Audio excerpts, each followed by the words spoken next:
இது என்ன மாதிரியான இது என்ன ஒரு சிந்தனை போக்கு இருக்கும்.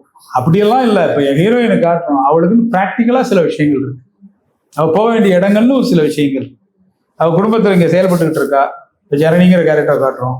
அவ தான் ஃபைட் பண்ணா, அவ தான் எடுத்துட்டு போனா, அவ தான் ஈஸ்வரியை கொண்ட சேர்க்கிறா, அவ தான் அதுக்காக போய் கம்ப்ளைண்ட் கொடுக்குறா. அதுக்கப்புறம் போலீஸ் ஆஃபீஸரை கூப்பிட்டு வந்து இந்த கேஸை விடக்கூடாதுன்னு நடத்துறா. பண்ணும்போது ஒரு ஜியாவா எல்லா இடத்துலையும் பண்ணுவா. அவள் சார்ந்த சப்போர்ட்டர்கிட்ட இருந்து சில உதவிகள் எதிர்பார்ப்போம். இவர் ஏன் பண்றாருன்னு காரணம்னா, ஈஸ்வரிக்கு ஒரு காலத்துல பழக்கமான ஒரு நபருங்கும் போது அந்த மனிதர் வந்து ஈஸ்வரி பாதிப்பு இருக்கும்போது உதவணும்னு நினைச்சு வருவாங்க. இப்படிதான் எல்லா கேரக்டர்ஸும் இருக்கும். ஹீரோன்றது டெலிவிஷன் சீரீஸ்ல அப்படி இல்லை. இது பெண்கள் சார்ந்த கதைகள் அதிகமா இருக்கிறதுனால ஹீரோனா ஆண்பால் அப்படி சொல்ல வரும். மெயின் அதுதான் பண்ணும், அந்த பொண்ணு பண்ணும்.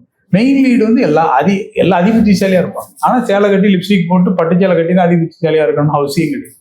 அதனால இது சும்மா மொத்தம் நீங்க எபிசோட்ஸ் பார்த்தாலே இந்த 1000 நெருங்கிட்டோம். 1000 எபிசோட்ல மொத்தம் ஒரு 60-70 எபிசோடு வந்திருந்தா கூட அதிகம். அதாவது தொடர்ந்து இந்த மாதிரி நிறைய கமெண்ட்ஸ் வந்துட்டு இருந்தாலும் உங்களுக்கு சில விஷயங்கள் இருக்கும் இல்லையா, நம்ம இதை இப்படி காட்ட நினைக்கல, பட் ஆனா மக்கள் இப்படிதான் புரிஞ்சுக்கிறாங்க அப்படின்னு சொல்லிட்டு.